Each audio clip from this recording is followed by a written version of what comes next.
আসসালামু আলাইকুম ফ্রেন্ডস, সবাই কেমন আছেন? আশা করি সবাই খুব ভালো আছেন। Welcome back to my channel. তো ফ্রেন্ডস, আজকে আমি পনির পাসিন্দা রেসিপি নিয়ে চলে এসেছি আপনাদের সাথে শেয়ার করার জন্য। এখন যে কোনো বিয়েবাড়িতে বা যে কোনো অনুষ্ঠান বাড়িতে কিন্তু এটাকে দেয়া হচ্ছে স্ন্যাক্স হিসাবে। তো আপনারা বাড়িতে কিভাবে বানাবেন খুব সহজে সেটা আপনাদের সাথে শেয়ার করব। তো ভিডিওটা প্রথম থেকে শেষ অবধি দেখতে থাকুন, আশা করছি আপনাদের ভালো লাগবে। একদমই নতুন একটা রেসিপি নিয়ে চলে এসেছি। তো প্রথমেই আমি ব্যাটারটা রেডি করে নেব। তার জন্য একটা পাত্র নিয়েছি, আর তার মধ্যে এখানে আমি ময়দা নিয়ে নেব। আমি প্যাকেট ময়দা নিয়েছি, আপনাদের কাছে যেরকম ময়দা থাকবে আপনারা সেরকমই নিয়ে নেবেন। ময়দাটা আমি এখানে 300 গ্রাম পরিমাণ নিয়েছি। কর্নফ্লাওয়ার দিয়ে দিচ্ছি 100 গ্রাম পরিমাণ, একটুখানি দিচ্ছি চিনি গুঁড়ো কালারের জন্য, স্বাদ মতো দিচ্ছি নুন, আর দিয়ে দেব হাফ চা চামচ পরিমাণ গোলমরিচ গুঁড়ো। এবারে এই উপকরণগুলো একটুখানি মিশিয়ে নেব। তো তার আগে আমি দিয়ে দিচ্ছি 2 চামচ পরিমাণ বেকিং পাউডার। তো বেকিং সোডা না, বেকিং পাউডারটাই দিয়ে নিতে হবে। অল্প একটুখানি তেল দিয়ে নিলাম, দিয়ে ব্যাটারটাকে আমি রেডি করে নিচ্ছি। তো প্রথমে এই উপকরণগুলো একটুখানি হাতে করে মিশিয়ে নিয়ে তারপর আমি পানি অ্যাড করব। তো আপনারা যদি কেউ এই ব্যাটারটার মধ্যে ডিম অ্যাড করতে চান সেটা অ্যাড করতে পারেন, সেক্ষেত্রে বেকিং পাউডারটা কিন্তু 1 চামচ দেবেন। আর যদি ডিমটা না অ্যাড করতে চান তাহলে বেকিং পাউডারটা একটুখানি পরিমাণটা বাড়িয়ে নেবেন। এবারে অল্প অল্প করে পানি দিয়ে এই ব্যাটারটাকে রেডি করে নেব। খুব বেশি পানি একেবারে দিয়ে দেবেন না, ব্যাটারটা কিন্তু খুব একটা পাতলা হবে না।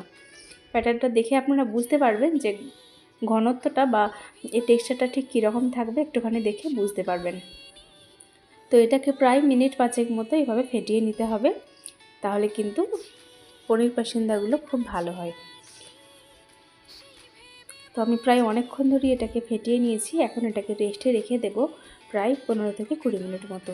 টেক্সচারটা দেখে আপনারা বুঝতে পারছেন যে কীরকম আছে, এরকমই রাখার চেষ্টা করবেন। এর থেকে ঘন বা এর থেকে পাতলা করবেন না। তো এটাকে একটা সাইডে আমি রেখে দিয়েছি, আর একটা পনিরের একটা ব্লক নিয়ে নিয়েছি। চেষ্টা করবেন এরকম একটা ব্লক নিয়ে নেওয়ার, তাহলে কিন্তু পনির পাসিন্দা যে পিসগুলো কেটে নিতে সুবিধা হয়।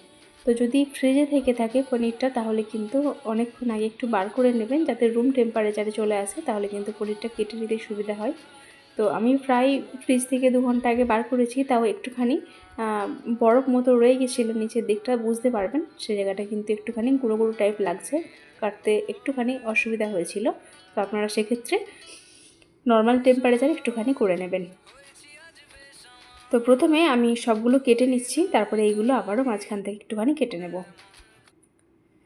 তো এইভাবে করে আমি সবগুলো পনির পাসিন্দা এরকম লম্বাটে টাইপ করে একটা শেপ দিয়ে নিয়েছি। আপনারা চাইলে কিন্তু যে কোনো শেপ দিয়ে নিতে পারেন, ত্রিকোণও করতে পারেন এই পনির পাসিন্দাগুলো। তো মোটামুটি আমার সবগুলো এখানে রেডি হয়ে গেছে, এগুলো আমি একটা সাইডে রেখে দিচ্ছি। আর পনির পাসিন্দার ভেতরে যে পুরটা দেব সেটা আমি এখন রেডি করে নিচ্ছি। তো এখানে দিয়ে দিলাম টমেটো কেচাপ। কিষানের টমেটো কেচাপটা আমি নিয়েছি। দিয়ে দিচ্ছি চিনি গুঁড়ো পাউডার করে নিয়েছি, তো 2 চামচ পরিমাণ দিয়ে নিলাম। দিয়ে দিচ্ছি 1 চামচ পরিমাণ কাঁচা লঙ্কা বাটা, দিয়ে দিচ্ছি 1 চামচ পরিমাণ আদা বাটা, এখানে কিন্তু রসুন লাগবে না।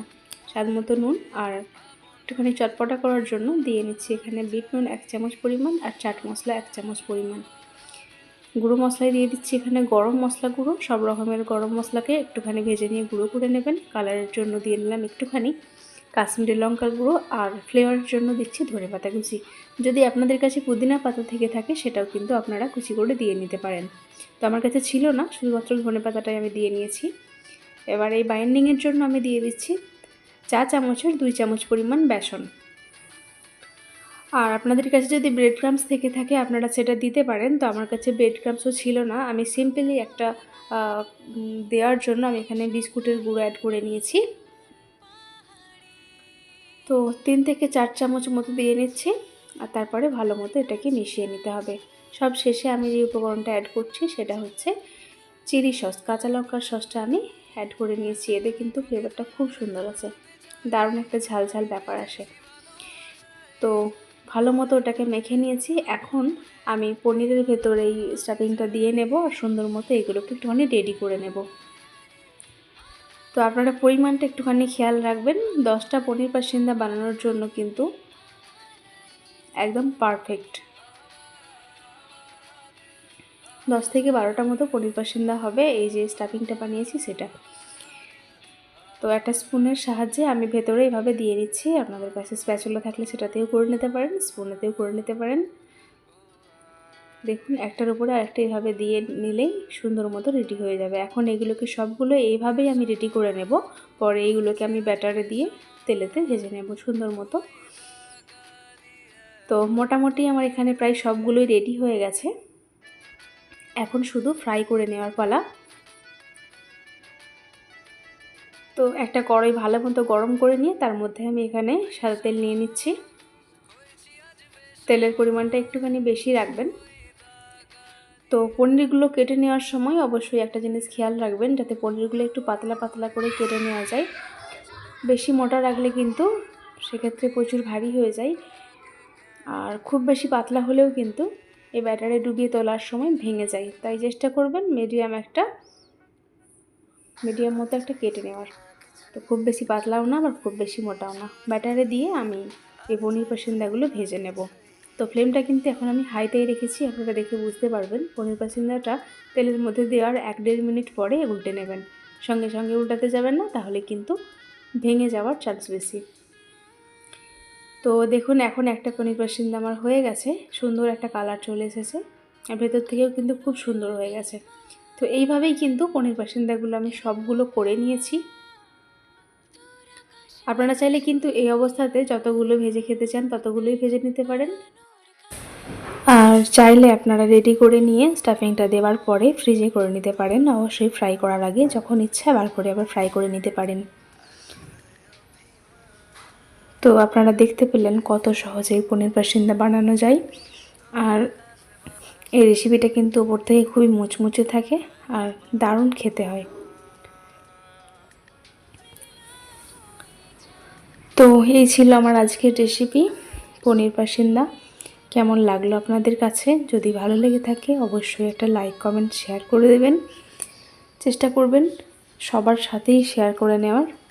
আর আপনারা যদি চ্যানেলটা না সাবস্ক্রাইব করে থাকেন অবশ্যই কিন্তু চ্যানেলটাকে সাবস্ক্রাইব করে নিয়ে পাশে থাকবেন। আপনাদের একটা সাবস্ক্রাইব কিন্তু আমাকে অনেকটা এগিয়ে নিয়ে যেতে পারে। তো অবশ্যই সাবস্ক্রাইব করে নিয়ে পাশে থাকবেন। চেষ্টা করব নতুন কোনো রেসিপি নিয়ে আপনাদের সাথে আবার শেয়ার করার। তো চলুন আজকের মতো এই পর্যন্তই। দেখা হবে পরবর্তী নতুন একটা রেসিপি নিয়ে। আপনারা ভালো থাকবেন, সুস্থ থাকবেন, সাবধানে থাকবেন।